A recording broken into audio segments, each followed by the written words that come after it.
Hi friends, welcome back to my channel Latha's garden and హోమ్లీకర్స్. ఈరోజు నేను చూపించే వీడియో క్యారెట్ బంగాళదుంపల కర్రీని ఎలా ప్రిపేర్ చేసుకోవాలో చూపిస్తాను. ఈ కూర తినడానికి చాలా బాగుంటుంది.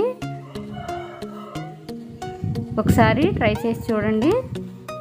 ముందుగా బంగాళదుంపల్ని చెక్కులు తీసుకుని సన్న ముక్కల కింద కట్ చేసుకుని పక్కన పెట్టుకోండి. స్టవ్ వెలిగించుకుని పాన్ పెట్టుకుని అందులో ఆయిల్ పోసి ఆయిల్ హీట్ ఎక్కిన తర్వాత ఒక స్పూన్ జీలకర్ర, ఒక స్పూన్ ఆవాలు, ఒక స్పూన్ పచ్చిశనగపప్పు, 4-5 ఎండుమిరపకాయలు, కొద్దిగా కరివేపాకు, ఒక అర స్పూన్ పసుపు వేసి అందులో ఒక స్పూను అల్లం వెల్లుల్లి పేస్ట్ని కూడా వేసుకుని బాగా ఫ్రై చేసుకోండి. ఈ విధంగా ఫ్రై అయిన తర్వాత అందులో సన్నగా తరిగిన క్యారెట్ తురుముని బంగాళదుంప ముక్కలను కూడా యాడ్ చేసుకుని రుచికి సరిపడా ఉప్పును వేసి స్టవ్ని లో ఫ్లేమ్లో పెట్టుకుని ఈ ముక్కలు మొత్తం మగ్గే వరకు బాగా ఫ్రై చేసుకోండి.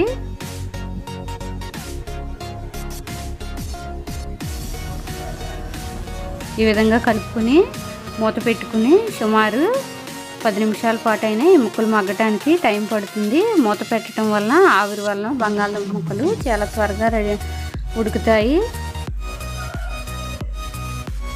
చూడండి, ఈ విధంగా మధ్య మధ్యలో మూత తీసి కలుపుకుంటూ ముక్కలు మొత్తం బాగా ఉడికే వరకు మగ్గించుకోండి.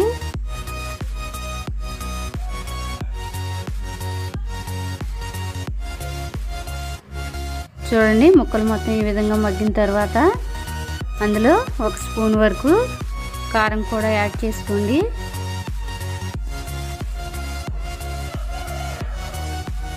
కారం యాడ్ చేసిన తర్వాత ముక్కలు మొత్తం ఈ విధంగా కలుపుకోండి. స్టవ్ని మట్టుకి లో ఫ్లేమ్లోనే ఉంచుకోండి, ఎందుకంటే బంగాళదుంప ముక్కలు చాలా త్వరగా అడుగంటుతాయి. నాన్ స్టిక్ అయితే అంతగా మాడిపోవు.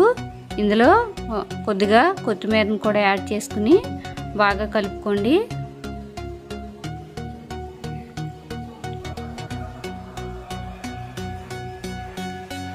ఈ విధంగా కలుపుకున్న తర్వాత అందులో ఒక స్పూన్ జీలకర్ర పౌడర్, ఒక స్పూన్ ధనియాల పౌడర్ని కూడా యాడ్ చేసుకుని ముక్కలకు మొత్తం ఈ మసాలా అంతా పట్టేలాగా బాగా కలుపుకుంటూ ఫ్రై చేసుకోండి. చూడండి, కూర మొత్తం ఈ విధంగా ఫ్రై అయింది.